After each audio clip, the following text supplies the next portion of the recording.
Hey guys, welcome back to a brand new video. Today we are going to be discussing a card that I think personally is severely underrated. As you can probably tell by the title and thumbnail, the card is going to be Royal Recruits, which have received just massive nerfs going up to 8 elixir, but today I'm here to prove that it is a viable card and how you can use Royal Recruits in your deck.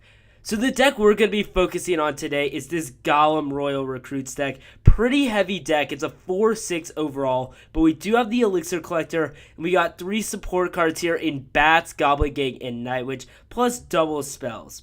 So let's go ahead and jump into some battles and see how these Royal Recruits do at the top of the ladder. So as we jump into our first battle here, we can immediately see that my opponent is going to be playing a very popular Hog Cycle deck. I made a video on this deck a while ago. It is free to play, commons and rares only, so it's really helpful for all of you guys who don't want to buy legendaries and stuff like that. We're going to shut down that first Hog Rider pretty easily, throw down an Elixir Pump. Unfortunately, our opponent is going to Fireball it.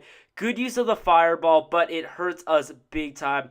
I don't want to play the Golem yet and give away what kind of deck I'm playing, so I'm going to drop those Royal Recruits in the back, split lane push it right here, and force my opponent to basically counter both sides of the battle. He's going to drop a Musketeer, which luckily my Fireball is able to take out since it is level 11. Musketeer was only level 10. Royal Recruits are going to get stuck up on that Ice Golem while the cannon takes them down, so we're kind of ineffective there, our first push. My opponent is going to throw down a Hog right as we put down a Golem in the back. Cannot play Bats or else the Ice Spirit would take it out. So I got to wait on the Goblin Gang, play that, and we're going to take a ton of damage on that right side. But now we do have a Golem coming down the left lane that my opponent hasn't anything to address yet. We got that Night Witch in behind now, plus some Bats. Fireball is going to miss the Bats, luckily, and now we're looking real good as my opponent has 0 elixir. We have Golemites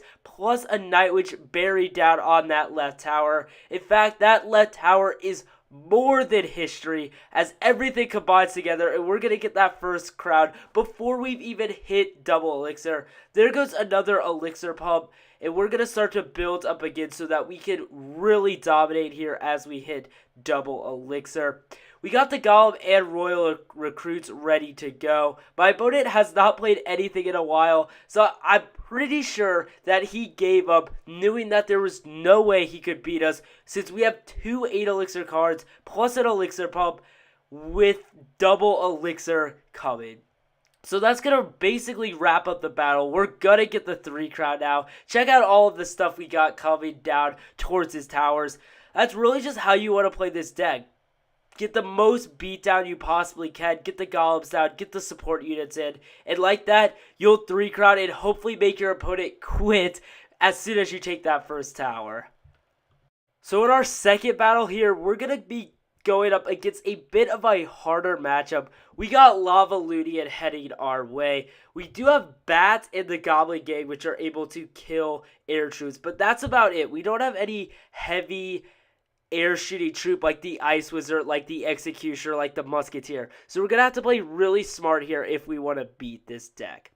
So we got the Golem down, putting some offensive pressure. Of course, he has to have the Inferno Dragon, though, so our Golem isn't going to be that effective.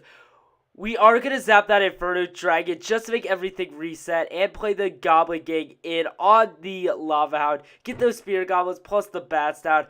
On the offensive side, we're actually able to do quite a bit of damage. He's going to do a bit too much to us as well. We're forced to play the Night Witch there just to counter the Inferno Dragon. Not the best play, but the only play we had to avoid a ton of damage. We do have the lead for tower damage right now, but he definitely has a huge elixir lead over us. And check out what troops we got right now. We're basically screwed because we don't have anything to play. I'm going to be forced to play an elixir pump right there. Only option I had. You got to make sure you get good rotation going. Make sure you don't get stuck on the 2 8 elixir ground troops, so always have something cheap. Luckily, he's going to play that minion horde, which I'm able to zap down. It was only level 10. Got to get those minions upgraded so zap can't take it down. But now we're going to be able to get some air counters in there, play the bats and goblin gang, plus a night witch on the back end, and we're actually able to divert a lot more damage than I thought we were going to take there. So we're actually looking pretty good, especially as we enter double elixir here in a few seconds. Gotta start hammering down with the golem and with the royal recruits. Thank God for that electro wizard, because otherwise I would have had no play for that against the Inferno Giant. So we're able to fireball all that, get a pretty good lead. And with the Golem in the back, we have the elixir advantage since we do have that 8 elixir card down. He's going to play an Ice Wizard in the back. And we're going to go ahead and put Royal Recruits behind. We have 16 elixir worth of troops. Make that 20 on the board right now. Zap down that minion horde. It's going to be basically ineffective. And just check out how many troops we have on that right side. He arrows kind of hurt me a bit there because it took out the bats and the goblin gang. But we are looking good. That tower is almost definitely going to fall, especially when we shove another golem down into there. We're a fireball, basically nothing there. I was trying to hit both of those troops, which was a bad idea. But now we just got to hang on for 5 more seconds, which will definitely happen. And we're able to take this one very late, as golem and heavy decks usually do in the final minute. So let's get into our final battle now, and let's see what we can do in our final attack with Royal Recruits. We're going to be going up against a Mega Knight Hog Rider deck, which honestly probably plays in our favor since we have a heavy deck. It can easily shut down the Mega Knight. First off here, we're going to have to counter that immediate Hog Rider, and we're going to play that Elixir Pump in the back behind the tower. He does have Fireball. We'll have to wait and see if he uses it. Hopefully not, because that allows us to pump up quite a bit of Elixir. We got the Golem now. Don't really want to play the Golem that early in your match, but we're kind of forced to since we had no other play. He's finally going to throw out that Fireball, but it was a bit too late, and we were able to get several Elixir off of it.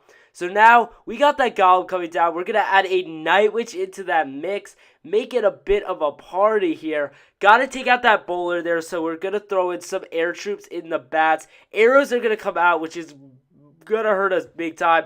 The Night Witch will die as well, leaving just a couple bats alive to take out the bowler, which they do. We got to chase down that Hog Rider, though. Take it out with the Goblin Gang. Luckily, it's only going to get one hit, so we're able to counter pretty well. And the tower on the left is actually going to be halfway gone already, about halfway into this battle. The first push actually turned out to be pretty good. We're going to go ahead and put up another Elixir Pump on the right side, hoping that he doesn't Fireball. He doesn't really have the Elixir to Fireball, especially with us having that pump up. There goes the Mega Knight, and it's time for the Royal Recruits counter. This is a great defensive card, and overall, we're going to stop that Mega Knight. With him playing the Tesla, we are going to get a 3 elixir advantage since we played 8 elixir for his 7 plus 4 elixir trade. So now let's go ahead and play another Golem in the back since he does have that Tesla down. So it should disappear by the time the Golem gets there. We can rely on not having that defense.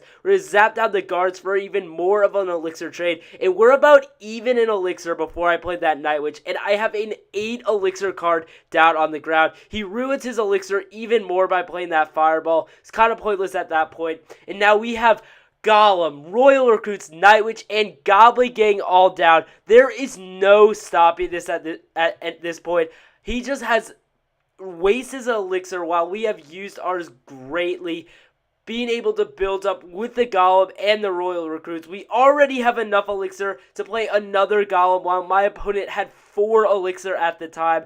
This game is definitely over as he simply cannot catch me in elixir production at this point. He does play a Tesla, but it won't really matter because that tower is so low in health. We're probably going to get to the tower anyway. Just going to play Royal Recruits right there, making sure that a Hog Rider can't slip by me. And with that Fireball, we are going to end it with the zap, and it's going to be a pretty solid win there with the overwhelmed Golem pushes. And that's going to be the video finishing up with that last battle. I hope I convinced you guys that the Royal Recruits are at least somewhat viable and that they are not a completely dead card like everyone says. Be sure to subscribe so that you don't miss any Clash Royale content, and I will see you guys soon with some more Clash Royale.